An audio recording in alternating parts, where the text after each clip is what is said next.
Good evening, everybody, and welcome to Pop Go the Writers. Pop Go the Writers. This Writers. is our I also 16th write. episode. 16th episode, not counting the classic TV specials we've done, which is pretty good. I think we've now outlasted half the shows on Fox. Oh, that was a Firefly dig, wasn't it? Too soon. Too soon. Yeah, too soon. All right. So last week, Mr. Storrie wasn't here with us. How are you doing, sir? Doing okay. Doing some training at my new day job, where I'm going to be managing a comic book shop, which is good. And Yeah. please tell us the shop you're going to be working at so people can find their way there and buy lots of books. It is. You can check out the entirety of the business, which will, as of this summer, be 4 stores in the Metro Detroit area at comiccity.com. The mistake most people make is either adding an S after comic or doing Comic City all one with only one C in the middle. Mm-hmm. So it's comiccity.com, and it's for, like I say, it's right now it's 3 stores. I'm going to be taking over one of the current stores, and the manager I'm taking over for is going to be in the brand new store come July-ish, I guess. Oh. Well, it's always nice to hear about stores expanding and growing, and in this day and age, especially. The folks who run it, Bob and Jill Smethers, are great people and smart people, so they Yet they still got into comics, and they still ask me to be part of the business. So, all right. yeah. Well, How about I know that Dan? How are you doing? I am good. I am coming off of the first 3 weeks of the Dan Wickline show, which is rather entertaining and interesting, and a lot more of me on air than I ever thought would be happening. So, yeah. I have a title suggestion. What's that? I think that you should add one letter to make it a much more fun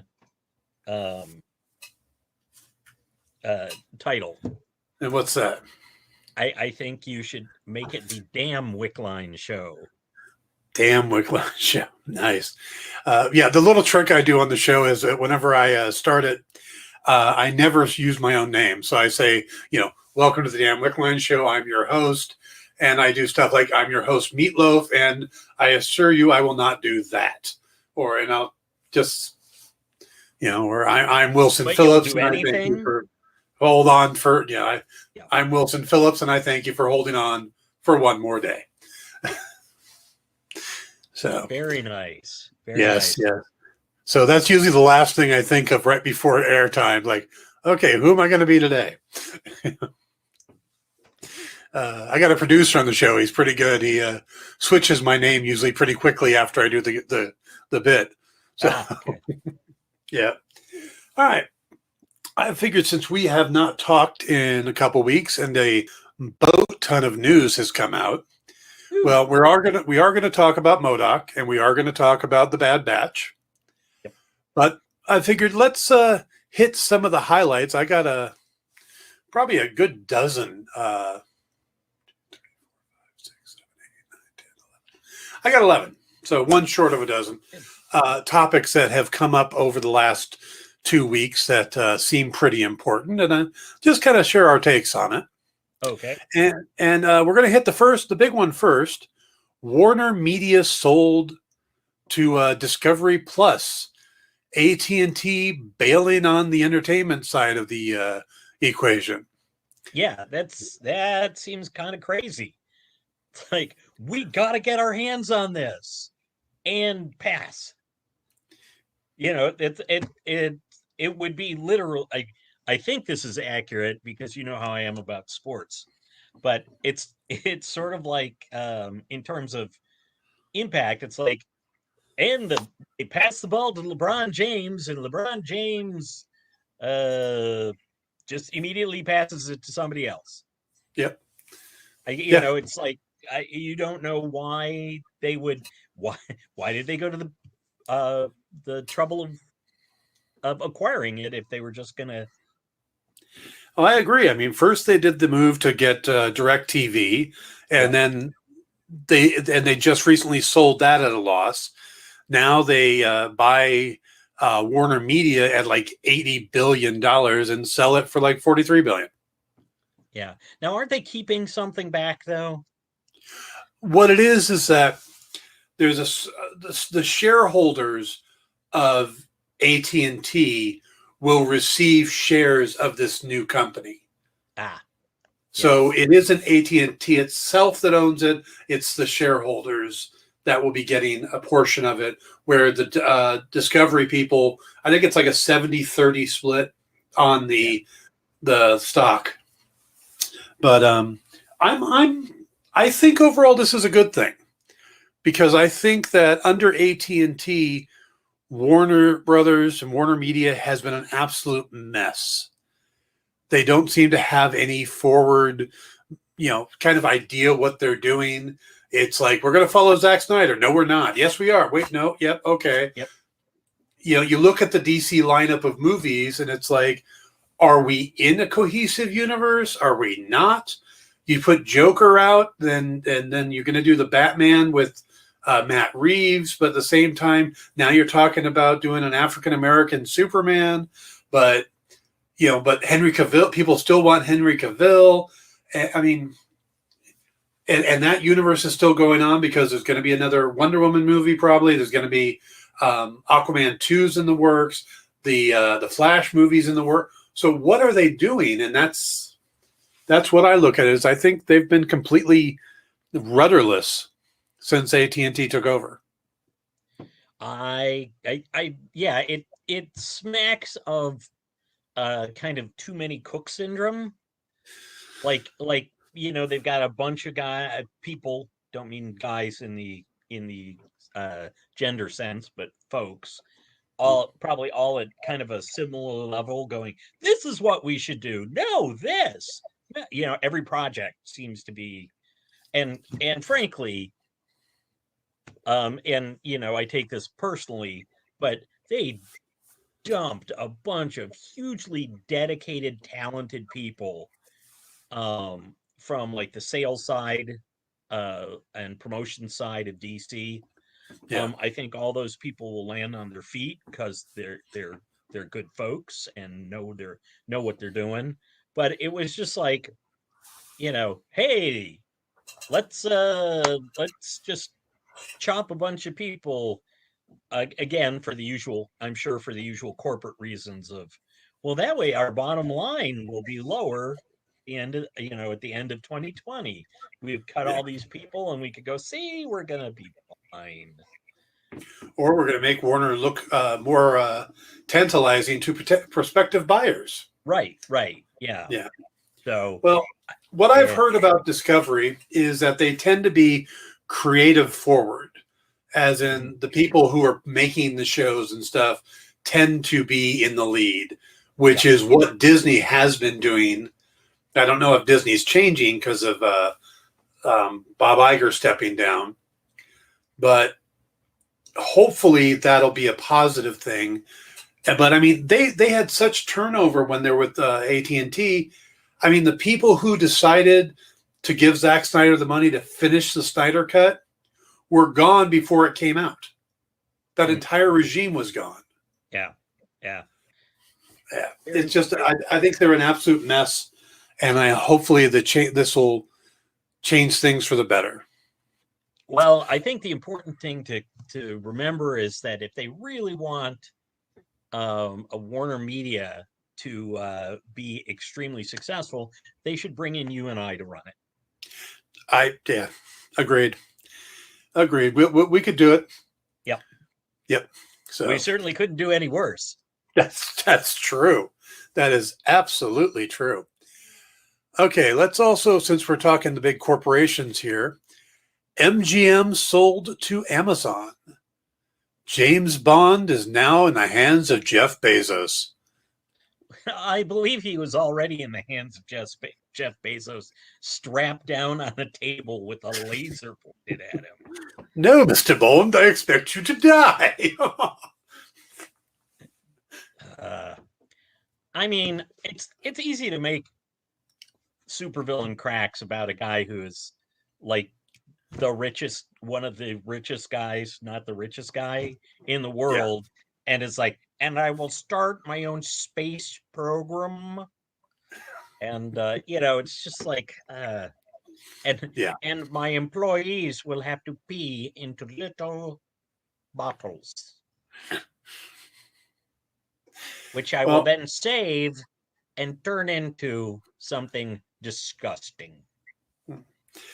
Well, it struck me as odd the way they bought it, because it felt like the big boot thing you do on eBay, which is you see something out there you definitely want and you throw this super high bid on it.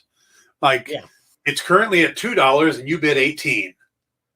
Yeah. Because you want it, you want to scare off everybody else. And that's how it seemed. I mean, the estimated value was about 4 to 5 billion, and Bezos was talking 9, and it ended up going for 8.5. Yeah. And the only thing I can think of, and this is a political aspect of it, is that Bezos, of course, doesn't get along with the former president. And now with this purchase, Bezos owns all of The Apprentice. So all the behind-the-scene footage that people wanted to put out there, where Trump was saying things he wasn't supposed to be saying, according to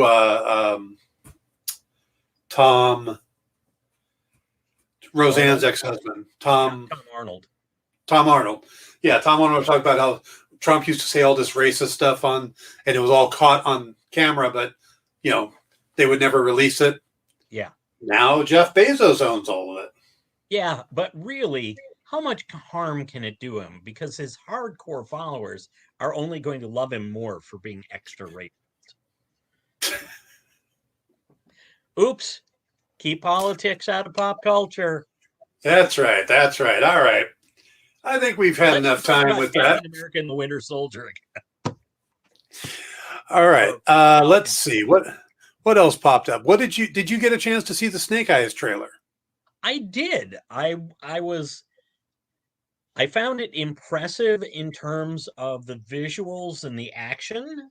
Mm-hmm. I feel it's so weird to take a character that is known for one thing. You don't see his face, or two things. You don't see his face. He can't talk. And have him unmasked and quipping. It's weird. It's called an origin story. Yeah. we do those occasionally. It still just feels very odd. Yeah. To me, because then it doesn't feel like they have brought in Larry Hama to be. I was really impressed with that. Yeah. Yeah. So, and did you see the behind the scenes thing where Larry's talking and he is dressed to the frickin' nines? I mean, he's looking good. I thought that was really nice. Yep, absolutely. And I haven't seen much of Larry on screen since MASH, so just behind the scenes footage. But I gotta say, don't know, legendary comics writer Larry Hama is also an actor, and did in fact appear on MASH. Yes. MASH was a TV show back in the dark time, way back. About the Korean War. The Korean War took place. They wedged it in between World War II and Vietnam. You've heard of, and Vietnam you've heard of, and the Korean War. It was more of a conflict. Yeah. I believe they still call it a police action, technically. But anyway, and MASH lasted 4 or 5 years longer than the Korean War. 16 seasons. Oh man, even more than Yeah. because Korean War was only like 3 years. Yeah. Yeah. Oh yeah. It was, MASH was so much long. MASH was 16 seasons. Wow. Yeah. Yeah. And good for most of them. Yeah. Yeah. It Um, was a show that didn't really dip in quality, even when it was swapping actors in and out. And you know what? yeah. You make me think about this. Last week when we were doing the Mannix episode, or the Mannix Mhm. season 2 episode, one of the characters that became a recurring in season 2 was a police detective Mhm. played by Larry Linville. Really? Yes. And I was so used to Larry Linville from MASH and being Frank Burns and just despising the guy that as soon as he came on screen, I expected to despise him. And he is this great cop that really helps out Mannix, and it's a good character. And you're like, Yeah. maybe he wasn't anything like that guy. Suddenly you're like, right, acting. Acting. Yeah.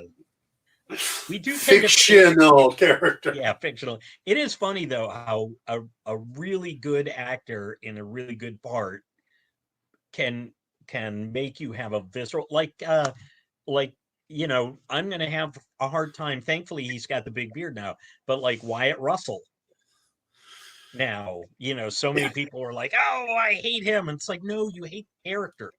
Yeah. Yeah. Yep. So, Well, I'm but sure Lena Headey's going to have a hard time after Cersei, or yeah, and the kid that played Joffrey just quit. Just went, I'm done. I'm out of yeah. acting. Well, you can't blame him. I mean, people would walk up to this teen on the street and cuss him out. It's Yep. like, yeah, no, he just played the character. He did it well. Mhm. It's kind of a shame. Maybe he'll be able to be one of those child actors who stops and then can come back later without the baggage. Like not Haley Joel Osment, Rorschach, Jackie Earle Haley. Jackie Earle Haley, yeah, Yeah. who I have loved in everything he's done since coming back. Yep. Rorschach. I loved him on Human Target. Yeah, Human Target. Thank you. Yep. As Guerrero, that was based awesome. on a comic book, Yeah, I've heard that. And I thought it was based on the Rick Springfield TV series. Right. You're gonna go old school. I'm gonna go old school. All right, let's hit some casting news. Henry Cavill joining the reboot of Highlander. Yeah, I've never heard him called Henry Cavill. I always thought it was Cavill. But it might be. You might, yeah. But yeah, I'm also very like, does Highlander need a reboot? But that may be because I was the first movie, I was such a fan, and like they brought back, they did the TV show, and my first thought is, well, this is going to be stupid because the prize is already done, and they basically went alternate universe, and I went, I like these guys. Yeah. It's like they don't shy away from it. They're just like, yep, different dimension or whatever you want to call it. I loved the TV series. Yeah. I actually would buy them on the VHS box sets that they would sell, and Yeah. I was that guy. They used to call me, like, hey, we got a new one coming in. You ready? Yeah. I've got the complete DVD set and The Raven. Love Elizabeth Grayson. Yes. Yes, that was same here. Yeah. And there was an old CompuServe science fiction fantasy forum that I was on, and there was a Highlander section in there. And everybody had little abbreviations after their name standing to indicate who their favorite character was. And mine was DOA, Paul Storrie, DOA, devotee of Amanda. Nice. Yeah. I was actually a big fan of Mythos. Yeah, he was. And Peter Wingart's great. Yeah. Yep. There's been a lot of talk about who the rest of the cast would be. Yeah, The problem is that if you look at the original, besides having a Belgium guy playing a Scotsman and a Scotsman playing a Spaniard, you an Egyptian by way of Spain. yeah, He does make it. Scotsman playing a Spaniard. Yeah, yeah. So Um, you the have Kurgan, like, yeah, the yep, Kurgan, I think, is the important character because Christopher Lambert wasn't that big a guy, but Clancy Brown is so imposing by yeah. comparison. Well, Henry Cavill or Cavill is a big guy. He's not Who that do much you? taller. Yeah, he's not that much taller than Lambert. I don't think. But yeah, it's like, hello, I played Superman in The Witcher. Yes. So how do you come up with somebody imposing? I know Dave Bautista was looked at the Kurgan, but that was a while ago. Yeah, As was, and there was talk about Tom Cruise as Ramirez years ago, and then there was even talk about Ryan Reynolds as Highlander. All of that's supposed to be in the past now, I but I I think Batista could be Kurgan. Batista could definitely be. Yeah, But I was thinking Jason Momoa. yeah, yeah. Well, although he may at this point want to shy away from the long-haired barbarian guys after Game of Thrones and Conan. Why? It's what he looks like. So, well, and what is he's got the TV show Frontier and like Uh-huh. a movie called like uh is it Braves? Brava? Something like that. Anyway, He's got Dune coming up too. He's in that, right? in which Isn't he in Dune? I don't know. I am so disinterested that I'm the geek that doesn't care about Dune. Uh, Um, I've never gotten into it myself, but I am looking forward to the movie to see if I watched the original mhm. um, when it came out, and it was all right, but kind of confusing at times. You Yeah, know, yeah. Well, plus it had Sarah's brother in it. Isn't Kyle MacLachlan Sarah McLaughlin's brother? uh, if he is, I had no idea. Oh, Yeah, he's in Dune as Duncan, Idaho. okay then. Yep. I wonder if he's a private. His own private Idaho. Yes. B-52 references, really? Well, it's to go back. It's actually a callback to Falcon and the Winter Soldier because of course Bucky was from World War II. So Okay, so besides Highlander, they announced that Timothy Chalamet will be playing a young Willy Wonka. yeah, Why? it's called an origin story, Dan. Oh, I didn't ask what. I said why. That's I see. I have the same question about Snake Eyes, though. Like Yeah, but we at already least knew. Snake Eyes. You have the definitive Willy Wonka movie with Gene Hackman or Gene Wilder. Wilder. Now, Gene Hackman, Hackman would have been a totally different movie.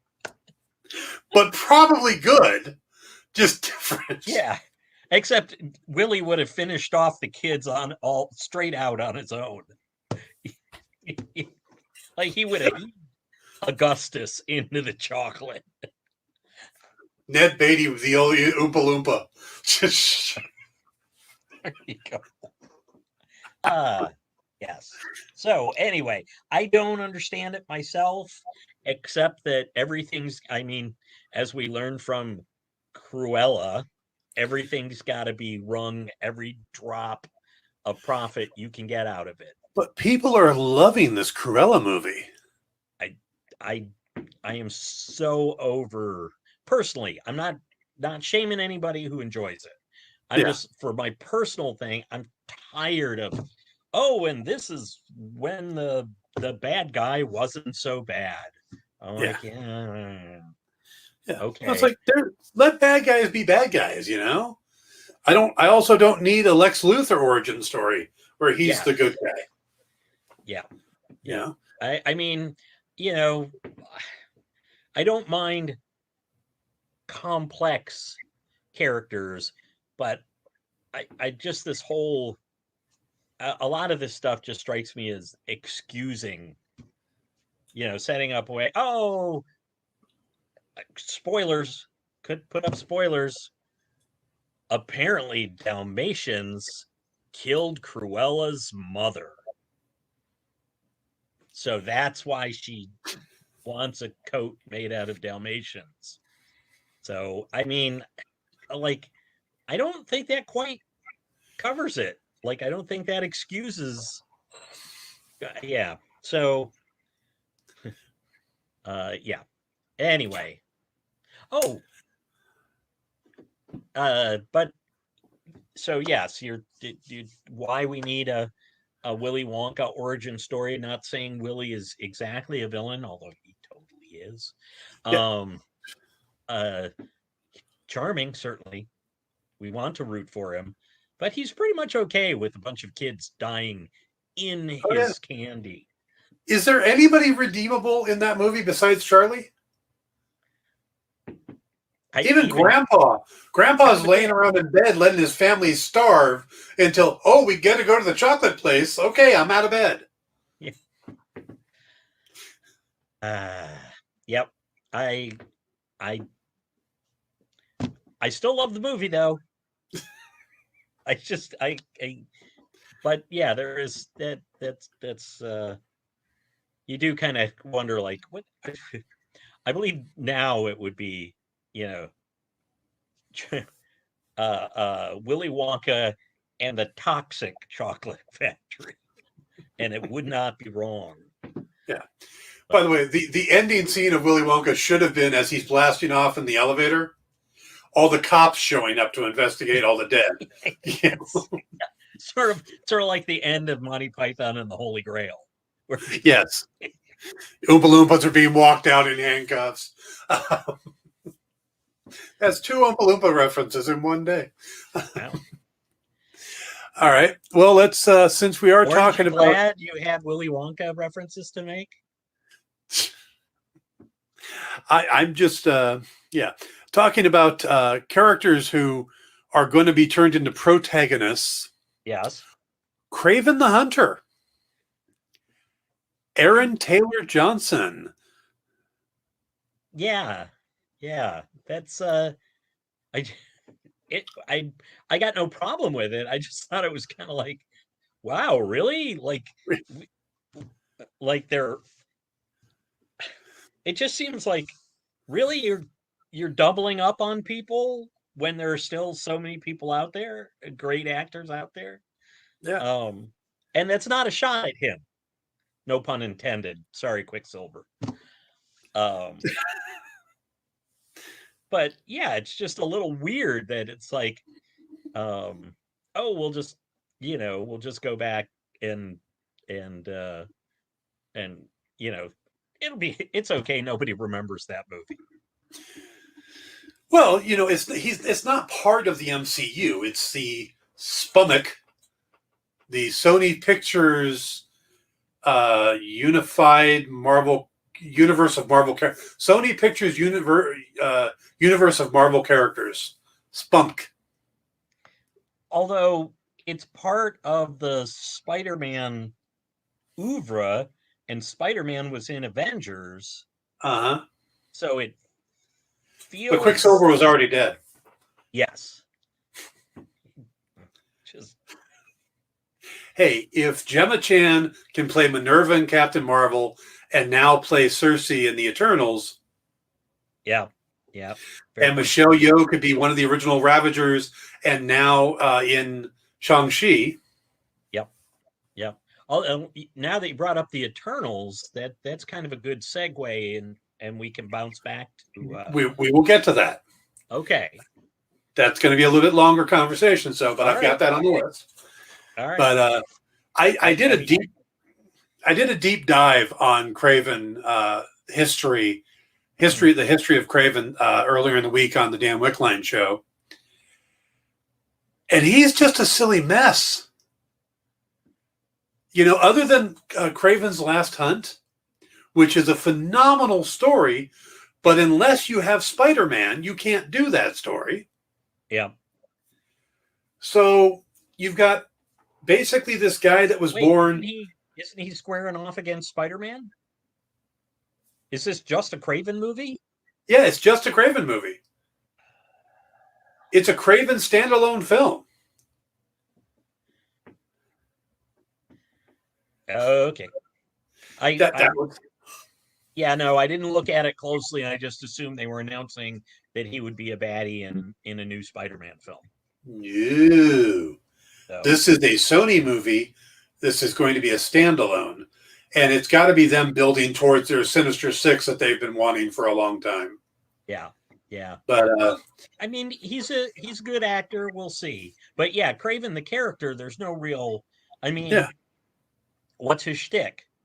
Oh, I try and prove myself to be greater than the, than the animals I hunt.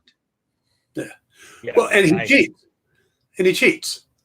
He took a voodoo serum by a witch doctor named Calypso. Yeah, Calypso. Yeah. Mephisto? Yeah, I was combining Calypso and Columbo. It just got weird. Yeah. I just one more minute, sir.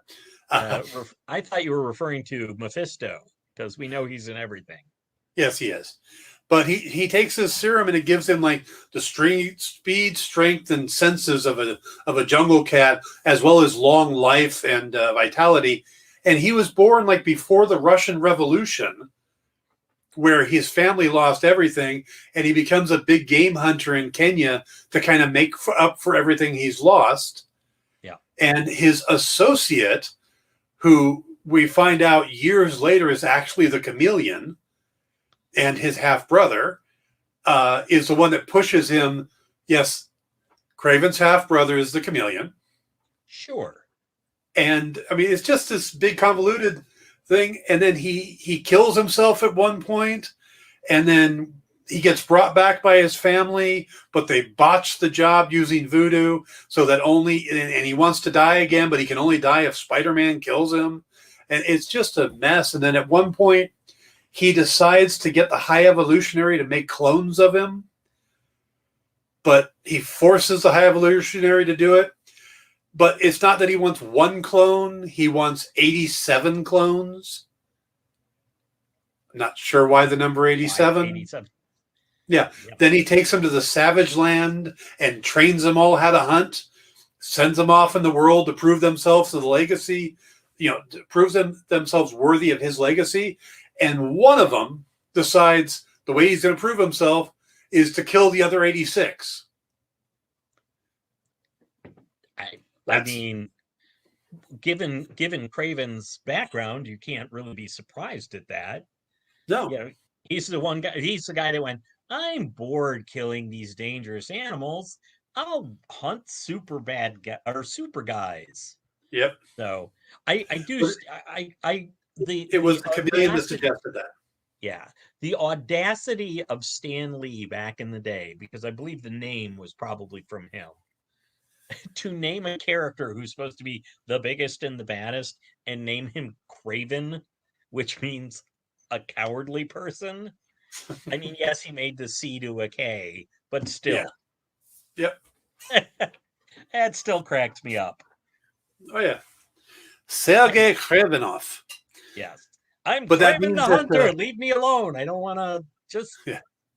It does mean that Aaron Taylor Johnson can do his Sokovian accent again. Probably won't be that far off. I bet you didn't see that coming. Yes. Okay. Other casting news. They finally confirmed Oscar Isaac as Moon Knight, which we've known forever, but they finally went, yeah, I guess he's doing it. And he decided to kill me.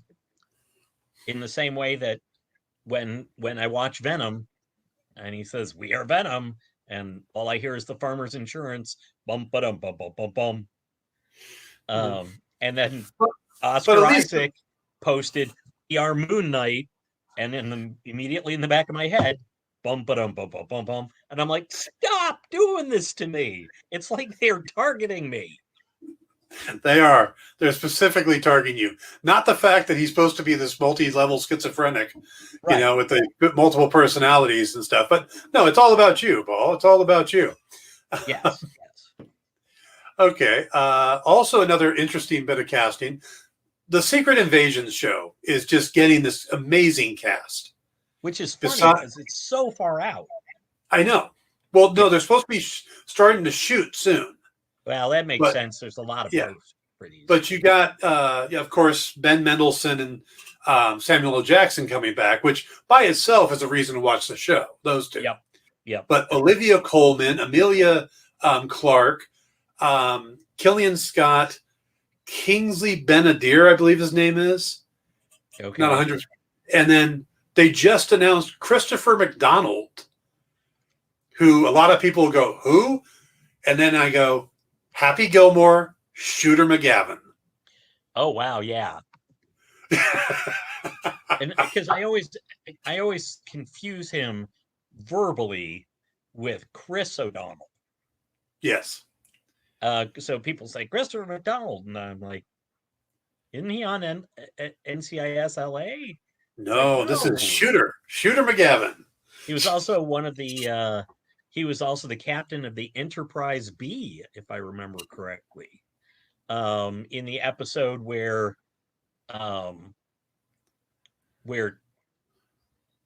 Tasha Yar ended up going back in time so that she could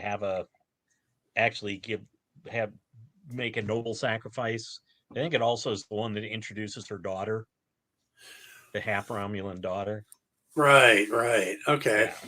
Yeah. I believe that was him. You were looking at Kingsley Benadir. Kingsley. Yeah. But I was close-ish. I'm not familiar with his work, but but that's a pretty interesting cast they've got going now. It's kind of like they keep rolling out these big names. It's the equivalent of the Knives Out 2, that every time you turn around, it's like, who did they just add? Leslie Odom Jr. Wow. Okay. Yeah. Well, I'm looking forward to it. Certainly. Yeah. Yeah. Okay. Movie that it's not announced. One of the sites, I don't remember off the top of my head, I think it was the Hollywood Reporter, did a bunch of interviews with Hollywood lawyers. And they were, of course, bragging about deals they had just done. One of the guys was the lawyer for Danae Guerrera. Yeah, from The Walking Dead and Okoye. And supposedly she's coming back for not only Black Panther, Wakanda Forever, which everybody knew, but she's coming back for a Disney Plus series, right, where she'll be one of the stars, and it's kind of an origin story.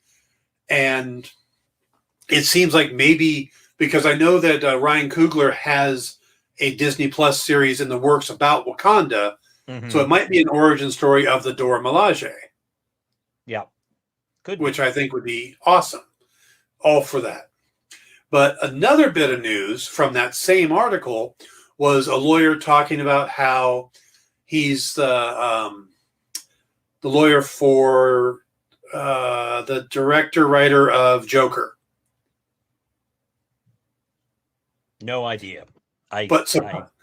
Supposedly Joker 2 is now in the works. Do we need a second Joker movie? Did you see the first one? No. Refused to see the first one. I just... Why refuse? Because I don't give a crap about the Joker's origin.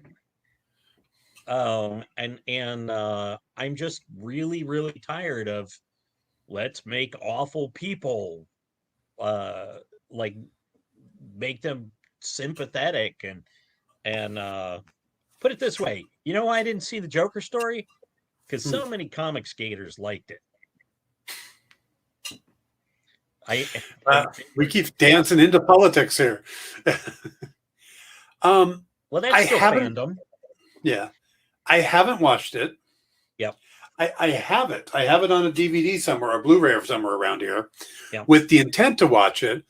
But I hadn't watched it before the pandemic hit, and I think it kind of goes with why I'm having a hard time with some of the shows that I either would normally like or liked previous. Like I haven't really been able to sit down and watch The Boys yep, season 2. I loved season 1. yep, Couldn't get into Invincible, and I think it's all the negativity that's involved in them. yep, I just don't think I'm in a mindset for that kind of story. I want something a little more positive, a little more upbeat. yep, I mean, Infinity War just about kicked my ass. That was a little too much. yeah.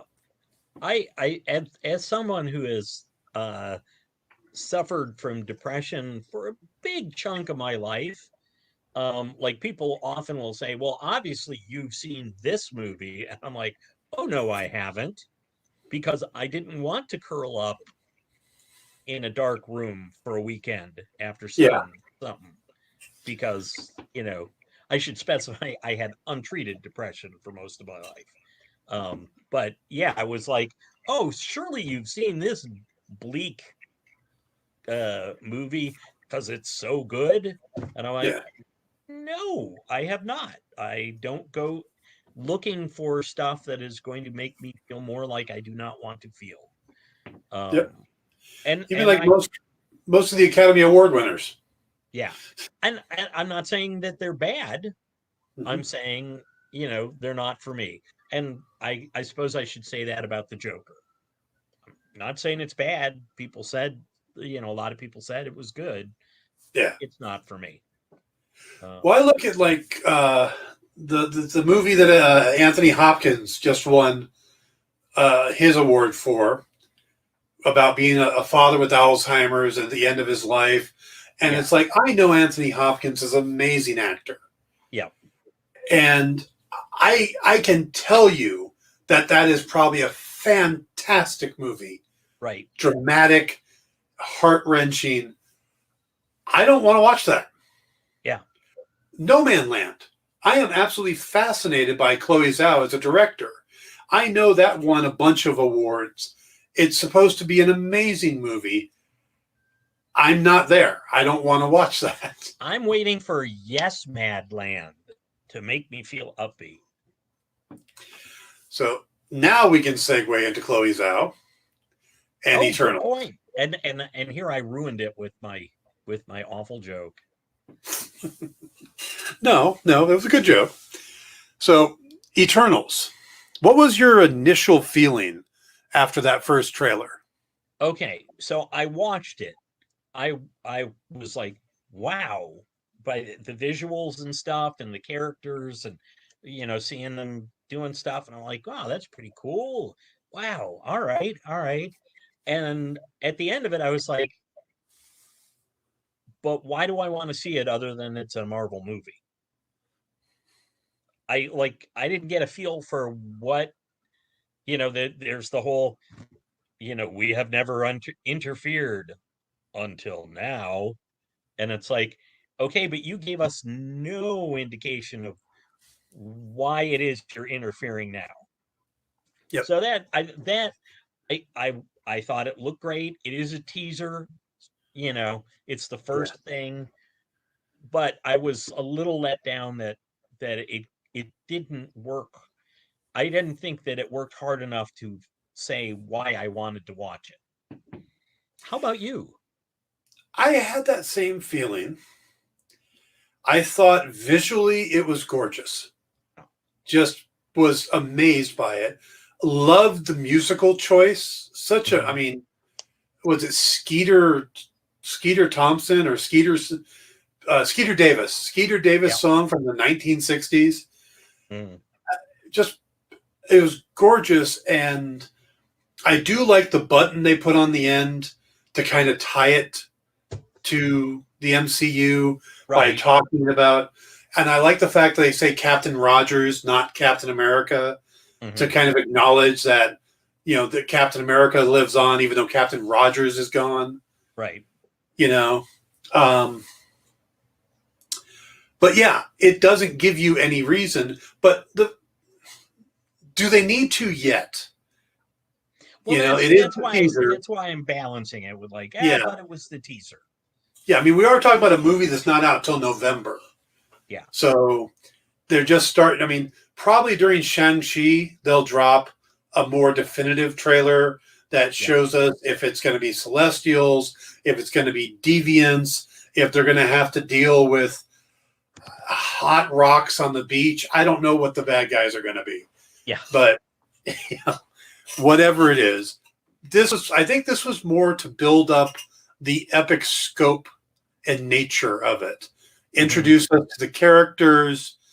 There wasn't a lot of action.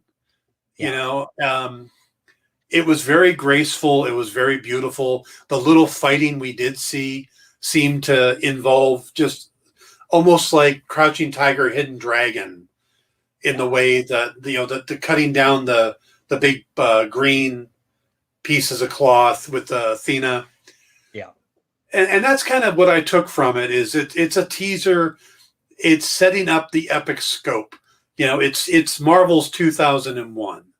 Or Chariot of the Gods, and that's kind of what I took from it. Is that's what it's going to be. Right. And maybe that's the good way to go about it, because you spend the time introducing the characters, showing off all these great actors that you've pulled together, and that the diversity that's involved here.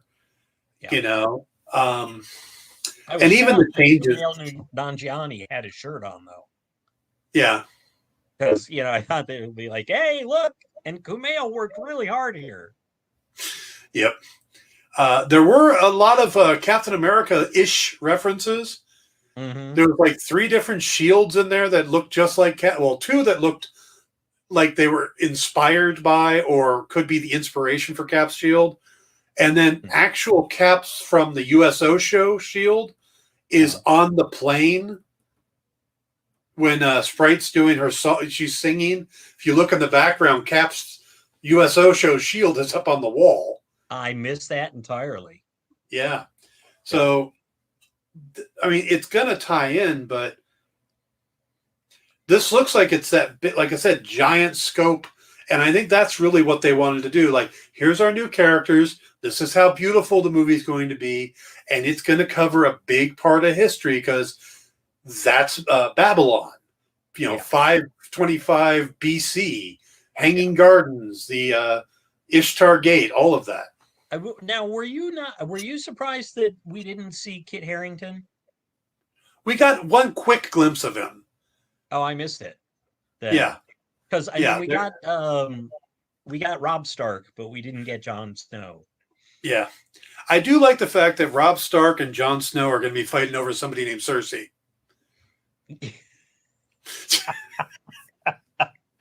I had not even thought about that.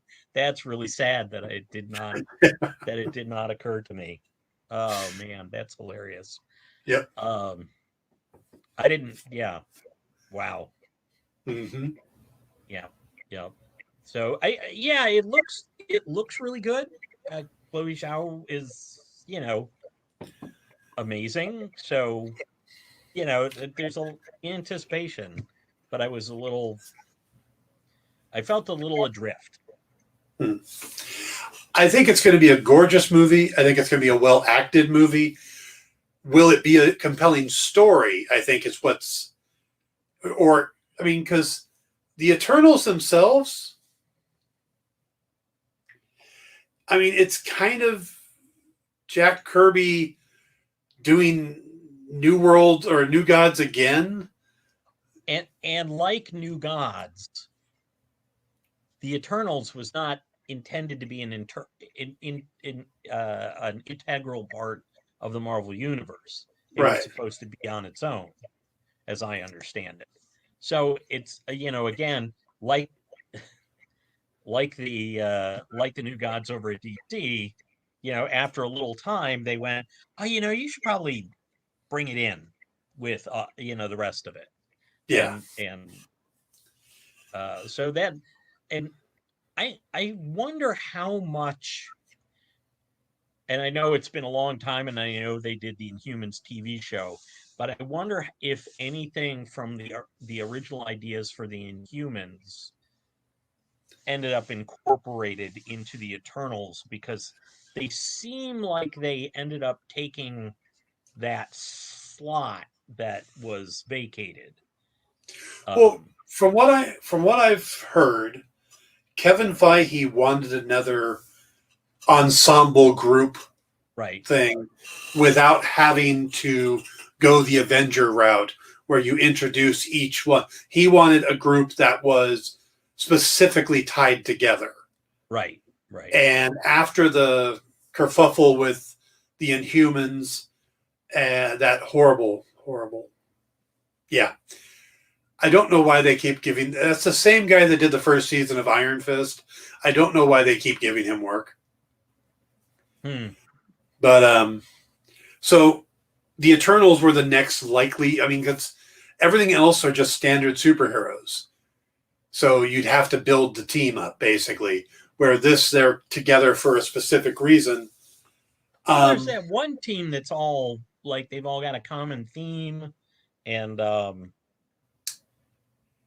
is it called? This long for the joke for the Fantastic Four or the X-Men. I was trying to figure out which one you're doing. Yeah. Yeah. But it just there really isn't. I mean, you look at, and I think they wanted something big and cosmic. Yeah. But you look at what Jack Kirby did with the initial run. Yeah. You look at what Roger Stern did when he did a 12-issue series that tried to clean up what Kirby had left behind, and that never really caught on. You have Gaiman's run on the characters, which is probably the best run that I've seen. There's another one that I believe is Charles Knopf wrote. It's either Charles Knopf or Daniel Knopf. I know it's either the father or the son. Yeah, and I know Greg Pak did some work on using the Eternals. I don't remember Greg Pak's. I know Kieran Gillian just had a 4-issue miniseries this year. It was January through April. But to me, the only one of those that really stands out is I could do a story about this is the Neil Gaiman run, where they've all lost their memory and have been out of it for a little while. And Icarus, the dreaming celestial is starting to wake up, and he's buried under the San Francisco Golden Gate Park. And he has to go around and get the rest of the Eternals. But they've done so many weird stories with these characters that it's kind of hard to see what they've got planned. I mean, again, it's either the Celestials or the Deviants. That's all they ever fight. Mm-hmm. Yeah. It's kind of like the Black Knight. Yeah. I did a thing on the Black Knight, and somebody asked, "Well, who's his main villain?" And there's a current Black Knight TV comic run being written by Simon Spurrier, and in it there's a page where they go, "It's Mordred," and the other guy and the ghost of Sir Percy's like, "Of course it's Mordred. It's always Mordred." And that's what it is. It's like, well, who else does the Black Knight? They put him up against Modred sometimes. Or because that's what I'm talking about. Modred. The Mystic or King Arthur's kid? King Arthur's kid. That's I think Mordred. Yeah. But you're thinking Modred the Mystic, yeah. For some reason I want to say that he's also gone up against Modred the Mystic. Who for could be. Yeah. But what I was thinking of, I think Greg Pak used the Eternals in the Immortal Hulk. Possible. Yeah, I could No, it see was that. the Incredible Hercules. It was the Yes. Incredible Hercules. Sorry. Yeah, Gilgamesh was sleeping on his couch. Oh, there you go. That was one of the things. Yeah, Gilgamesh. I did this real deep dive, not only on the Yeah. Eternals, but also each individual character. And that was, yeah, Gilgamesh ends up sleeping on Hercules' couch for a while, which I found funny. But Yeah. Anyway, but it is one of those things. And again, with the Eternals and the Deviants, they've got that whole thing built in, so it's hard to fit them into the Marvel U at large, yeah, because they're kind of self-contained. yeah, and then Thanos is tied to the Eternals because he's one of the Titans, but there's one of the Titans that split off. The Eternals split into two groups, and one of them went to the moon of was it Saturn's moon or Jupiter's moon as Titan? But they went to the moon. Saturn. Yeah. So now you've got those Eternals up there too, and Thanos is one of those. And it's like, okay, are we going to get into all of that? Are we going to say, well, there's a moon in our galaxy that has a whole life form on there, and we have these cosmic characters who don't know they're there? Yeah. And I'm trying to remember, was it and that's and then I get the Eternals confused with how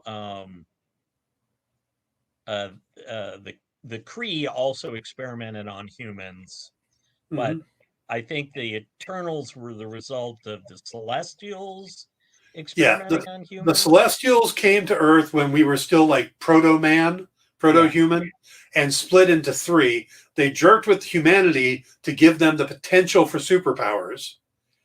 And then they created the Deviants and the Eternals. Right. But they've been doing this on planets all across the the cosmos, including creating the Kree and the Skrulls. Well, they're right. separated. And then the Kree also came back at some point and messed with humanity and created the Inhumans. Yeah. Yeah. So and then there's also a branch of Inhumans that were on Uranus, as everybody says now, which resulted in Marvel Boy. Oh God, yeah. And so it's like there's an awful lot of people in our solar system that it seems like somebody might, like Captain Marvel, might have noticed jetting back and forth. Like, yep. Hey, there's she flies fast. Yeah. She flies fast and doesn't look at the other planets. Yeah. Of course, she's Interplanet Janet. We still haven't dealt with the blue area on the moon. Yeah. Which tied in with the Kree and the. I guess the important thing to remember is that the MCU is not the Marvel Comics universe. That is true. That is very so true. It only matters what they tell us is in it. So if they say that Thanos is not an Eternal, then he's not an Eternal. Right. If Mephisto had nothing to do with Wanda's kids, then he had nothing to do with Wanda's kids. So, sorry. My hair is falling in my face. All right. We should probably move on to our two shows. Which would you like to cover first, MODOK or the Bad Batch? Let's cover Bad Batch first, because I think it'll probably go a little quicker. I am coming around to your way of thinking, by the way, which is I think I still like Bad Batch more than you do, but I am coming around to the idea that it's weird that it was their choice to run into the must-see TV Friday slot. That oh God, the destination, because I like, based on my own online experience, people don't seem to be, like going, oh my God, did you watch the Bad Batch? It's just like, oh, hey, new Bad Batch today. You know, it's not like The Mandalorian. It's not like WandaVision. It's not like Falcon Winter Soldier. They're just like, hey, more Clone Wars based stuff, which I understand and I enjoy. But now we haven't talked since for episode 4 or 5. And I really liked episode 4 a lot. Episode 5 was more interesting to me than 2 and 3. I felt it moved the story along a little bit. And there were nice Easter eggs. The fact that Munchie is probably the Rancor that Luke Skywalker kills. Spoilers!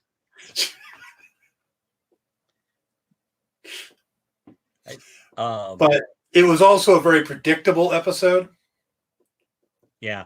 It was funny, though. I thought, oh, that's cool. They're doing another Rancor. Like, you know, there's only really been the one. And then it's like, nope, they're not. That's the same one. It's just, I forgot it's that much earlier. Yep. I did like Rhea Perlman being cast as Sid. I recognized the voice from somewhere, but didn't realize it was Rhea. I see now that the point you made about nobody's really buzzing about the Bad Batch. Yeah. I watched the episode this afternoon. Yeah. All those other shows, Mandalorian, Vision, Scarlet Witch, or WandaVision, and WandaVision and Falcon Winter Soldier, I watched at midnight when they dropped. Right. I mean, I'm just kind of meandering over and it's like, oh, I should watch that. Paul and I are going to talk about it.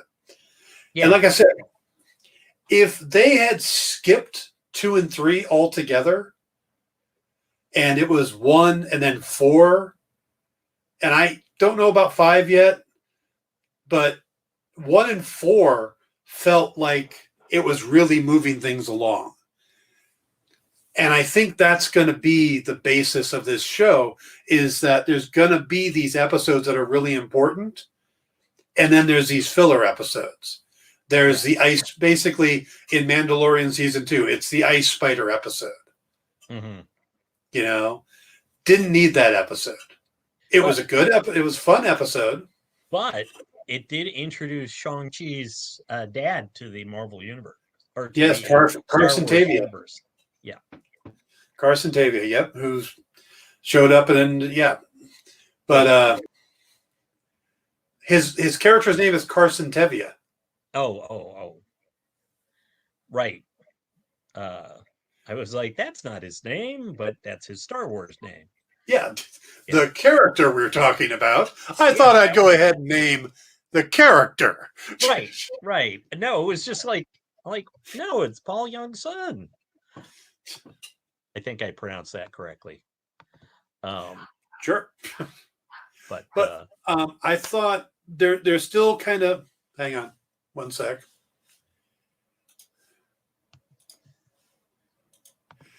So they're still building up the Wrecker's head injury, or his chip starting to try to function. Right. Which I think they're now dragging it out a little long. Yeah. It does seem. By the way, it's Paul Sun-Hyung Lee. Okay. I feel bad because I hate getting names wrong like that. But Omega is still annoying. Yeah, she seems to be like. And we're still not really sure, what's going on with her. Yeah. What, and maybe the mystery of Omega is what this whole season is about. It could be. I appreciate the fact that she isn't the one that calmed the Rancor. It was Wrecker. Yeah. Because she does seem to be solving problems, and it's a little too Mary Sue in a way. Or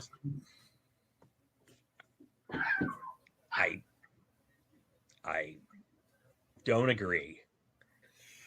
I don't believe that most characters deemed Mary Sue's are characters that we wouldn't bat an eye at if they weren't women. Okay, this isn't a gender for me. It isn't a gender thing. Yeah. I don't know of another term for it. Maybe Deus Ex Machina, where she just happens to be able to do everything that just happens to need to be done. And I wouldn't care if it was a male or a female character. Yeah, but in another genre, we'd call that Batman.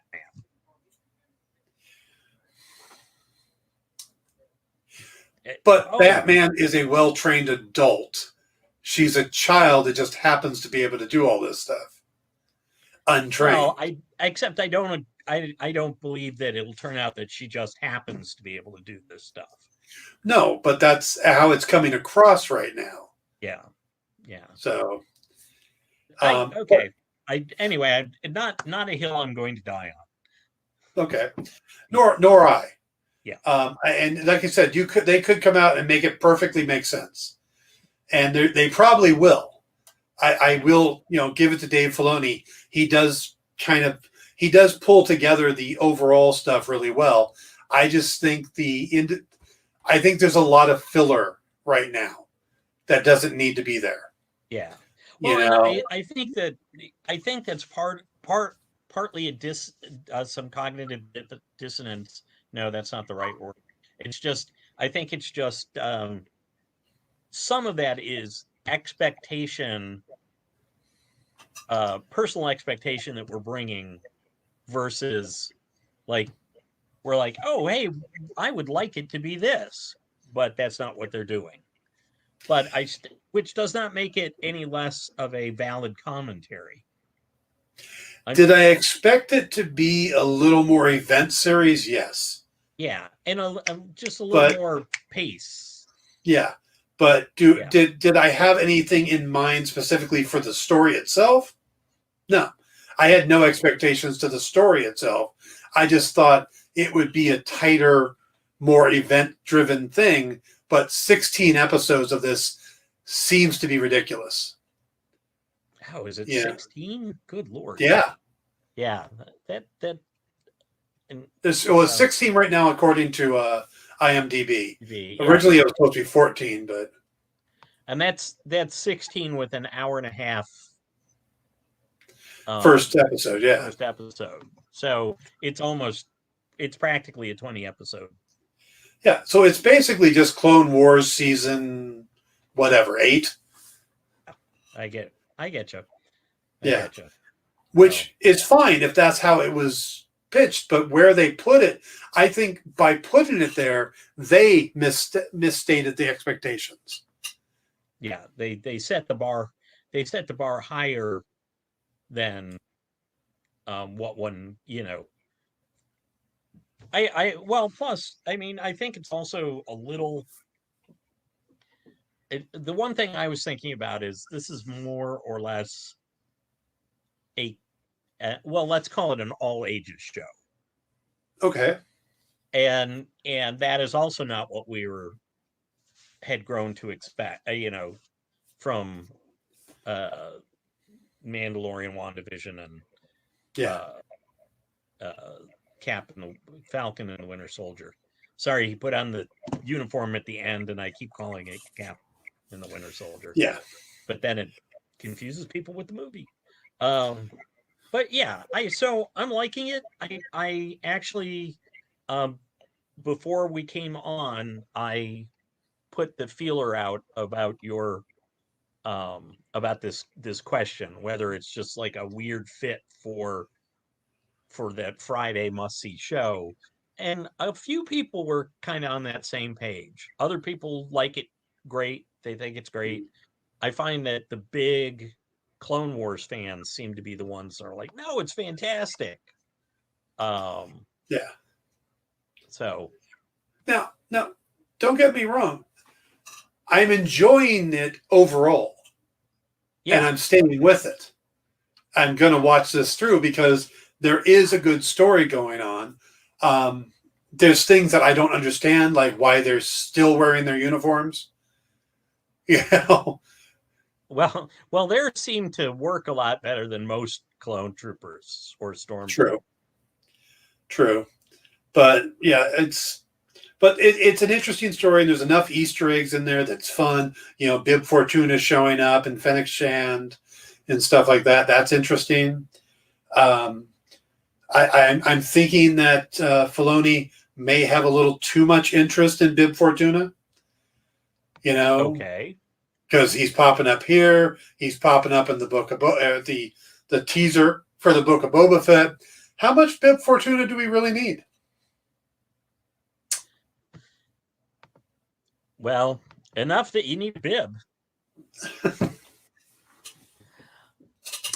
I don't even All know right. what that meant, and it came out of I my don't mouth. either. I don't either. So let's move on to MODOK. I am going to be honest with you. I made it 2 episodes. Really? And I had to force myself through the 2nd episode. Interesting. And maybe it's just me, but from the trailer, I expected like Robot Chicken type humor. I laughed maybe 2 little guffaws in the entire 1st episode. I mean, to me, the only really funny character is the Super Adaptoid. I did just this is kind of tangential, but doesn't it seem like a like doesn't the Super Adaptoid seem weirdly useless? Yes. It's like I'm funny. There are funny aspects of him, but it's just like so like yeah. It's just that's the way they decided to go with them. And Yeah. but I'm used to like, hey, it's Super Adaptoid. He's gonna fight the Avengers to a standstill. Yeah. You know, so when it's like he's a Super Adaptoid, he's kind of needy and whiny. Yep. So But then MODOK is not supposed to be needy and whiny, and he's kind of that too. yeah, yeah. I made it all the way through. You are a brave man. No, I enjoyed it. I had fun. It was just I it must have hit my funny bone different than it did yours. But I will say the one thing that I found I because it is, got that kind of, I know it's not claymation, but that kind of claymation cartoon feel Yeah. to it and everything, and I know it's by the Robot Chicken people and everything, but I see this show and I think it just because of the style and, you know, Seth Green and Patton Oswalt will hate me forever, but um if they ever figure out who I am. But it just it just made me think, man, it is really a shame that none of the big shows are really like it would be nice if there was a show like this except that kids could watch. And I hear this a lot from a lot of parents that they're like, I got kids who love superheroes, but like I can't show them a lot of stuff. And in this No boy. case, yeah, Yeah. not the boys, not Invincible. There's a bunch of Batman stuff you can't, you know, really show to your younger kids. Look, the Um, Killing Joke. there you go.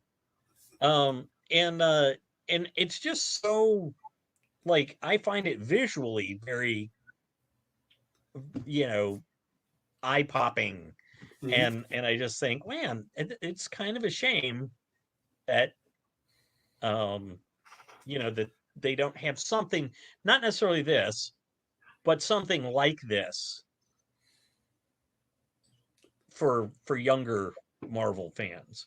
Um, like I'm trying not to judge it based on that, but that's what it evokes from me. Yeah.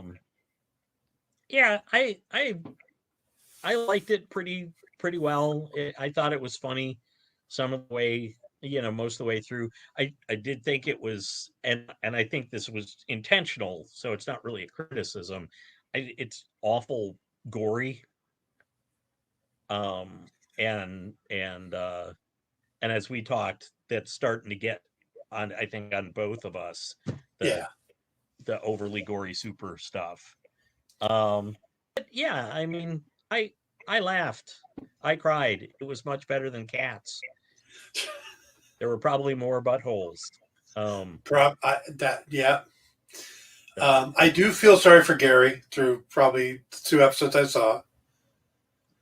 He loses an arm. yeah, Then he gets basically sterilized by a time stone. yeah, And that's just in the first 2 episodes. So I feel for Gary. yeah. If you're going to reference Third Eye Blind, why are you using such an odd version of Semi Charmed Kind of Life? This slow kind of acoustic version that doesn't even sound like the band. But You're obviously more of a Third Eye Blind aficionado than I am. I like the band actually. I don't dislike the band, but I'm not. You know, they're more of a background band for me, like Yeah. something I heard on my commute. It just I felt more sorry for Modoc. You know, Yeah. I truthfully like I said, the only character in there that I actually could sympathize with was Gary. And the weird thing is throughout they don't they seldom are apologetic about the fact that Modoc's Modoc, and Yeah, and it's less that it's less that he's a supervillain that causes his family strife, and more that he just devotes all his time to being a supervillain. but a really You know, bad one. yeah. Well, he's never been a particularly great one in the comics. I mean, he was a little scary at the beginning, but when you're Yeah, again, that's Lee and Kirby. Um, uh, but yeah, I mean, eventually he just sort of becomes, a uh, joke. yeah, yeah. It's like, oh, it's the big head guy. I um, Yeah, yeah. I'll do again the Don Thompson quote. If you like this sort of thing, this is something you'll like. yeah. Um, I really wanted to like it.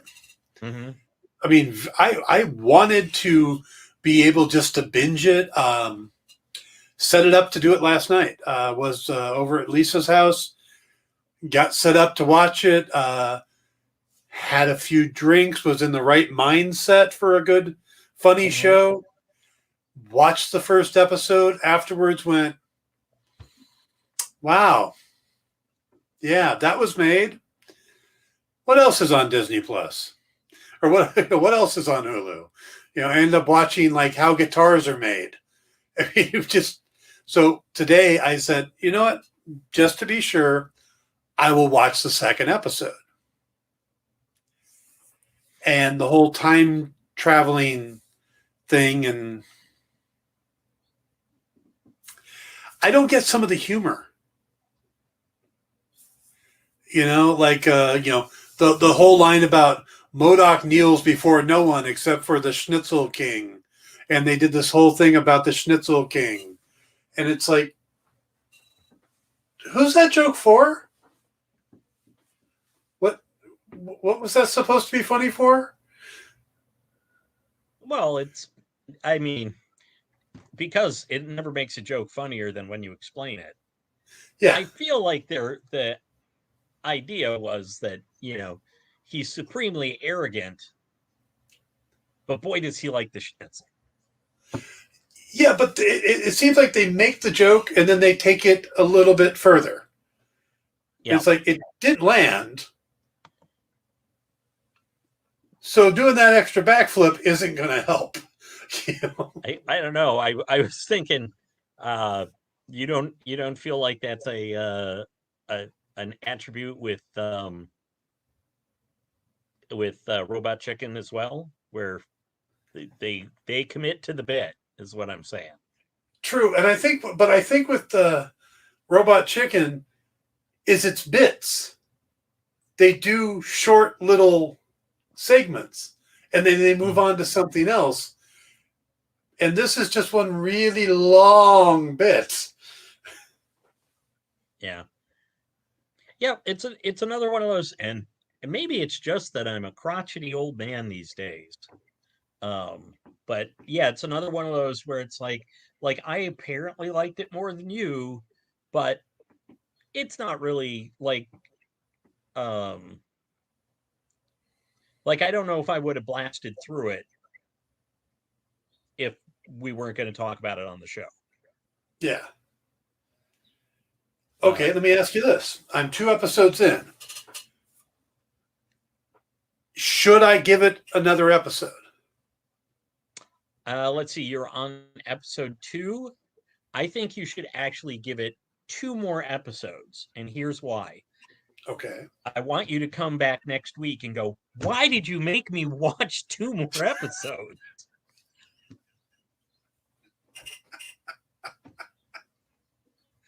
I think that 1 and 2 gave you a sufficient feeling for it, where if you're just not feeling it, yeah, then it's probably not for you. And boy, I am tired. Now I'm not applying this to MODOK because like I said, I watched all the way through.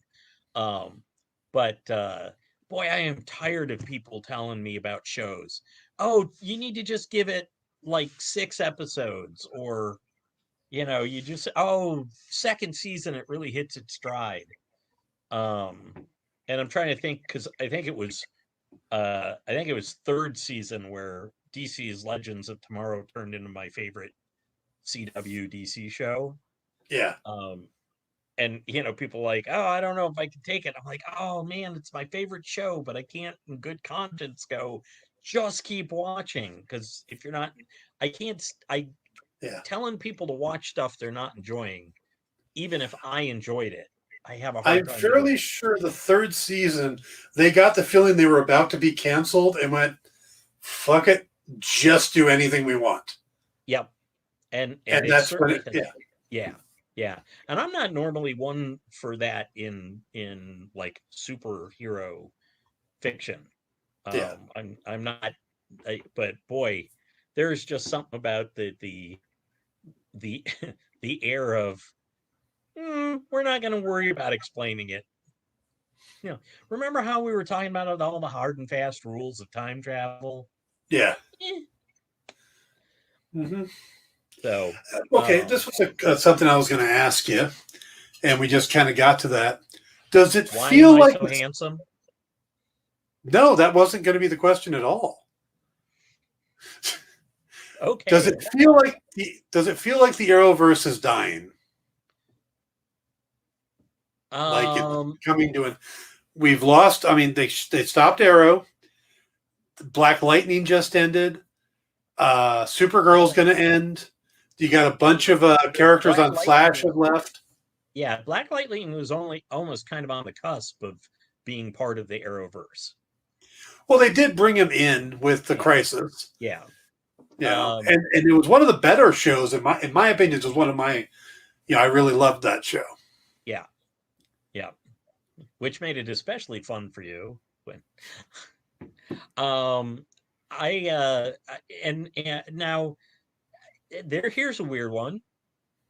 Is technically Superman and Lois is technically part of the Arrowverse.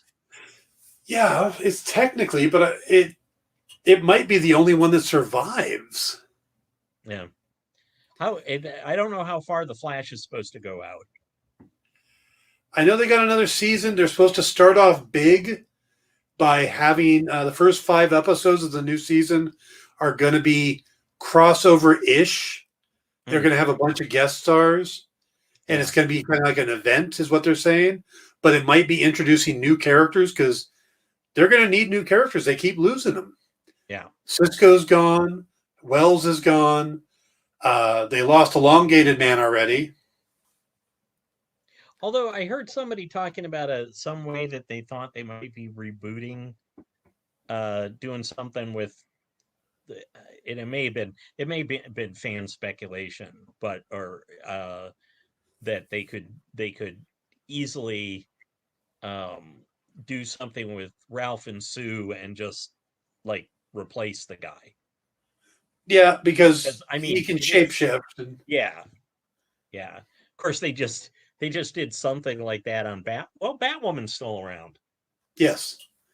It doesn't feel as cohesive though. There was no big crossover this time around probably because it was like it's COVID. We're not crossing casts. Yeah. So casting crew. Yeah, exactly. Yeah. But Batgirl, they just did that with Wallace Day. They brought in Kate Kane, not played by Ruby Rose, right? Yes, that's her name, right? Yeah. Well, Javicia Leslie replaced her in the costume, and then Wallace Day is back as Kate Kane. Right. And which will be interesting. Yeah. Hey, hello, Caleb. Caleb says, I have a feeling next season Flash might be the last season because they had a bunch of cameos and Arrows last season. Yeah. And it wouldn't surprise me. It's been going a long time. Yeah. What? This is season 7? Yeah. And Arrow went 8. And the 8th season of Arrow was only a half of a season. Right.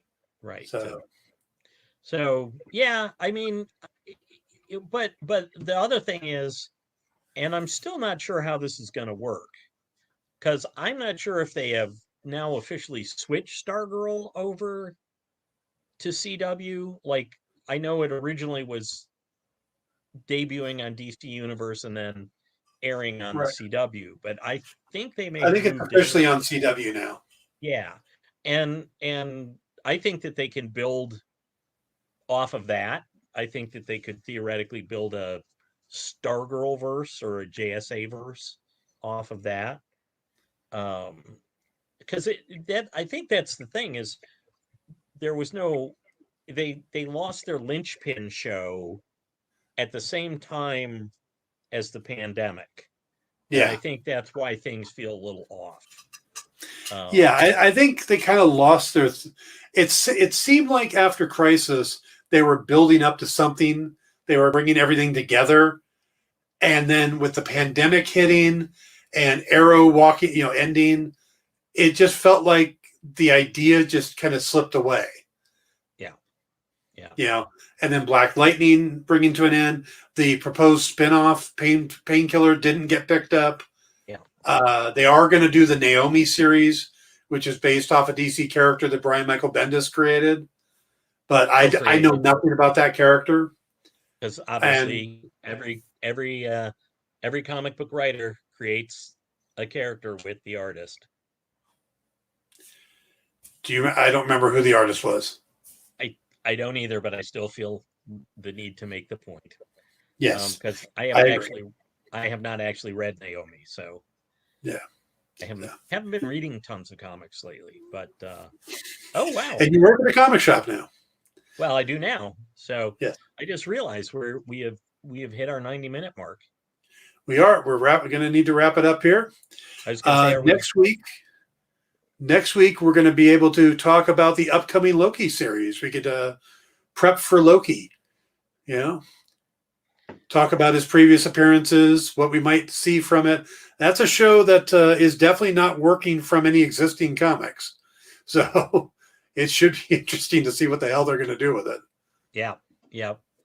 It No, a lot of people seem excited for it. So Yep. hopefully it looks good. I'm curious to see, you know, where it goes, what the conflict is besides just Loki snipping timelines. Yeah. Oh, Caleb points out Stephen Amell did come back and say that during the pandemic, if they couldn't get actors and get things going, he would come back for another season of Arrow because he was still up in Canada and could have started working. Yeah. And Berlanti was like, wait, how serious are you about this? So had they needed to, he would have done that. Yeah. Okay, folks, this week you can find Paul at Comic City in Detroit, in areas of Detroit. Check out comiccity.com for his store. I will be on the Dan Wickline show Tuesday and Wednesday at 5 p.m. Eastern, 2 p.m. Pacific over on The Experience. I'll be doing in-stores tonight, or in-stores this week on Tuesday night at 5 p.m. Pacific, 8 p.m. Eastern with Kyle Northrup. The Dan Wickline show's on Thursday at 6 p.m. Pacific, 9 p.m. Eastern. I should just get a billboard for this. Yeah.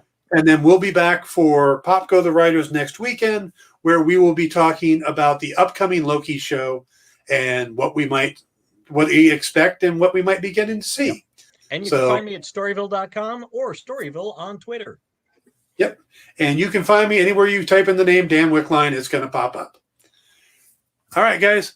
Thank you all. Have a great week. We will see you all soon. Take care.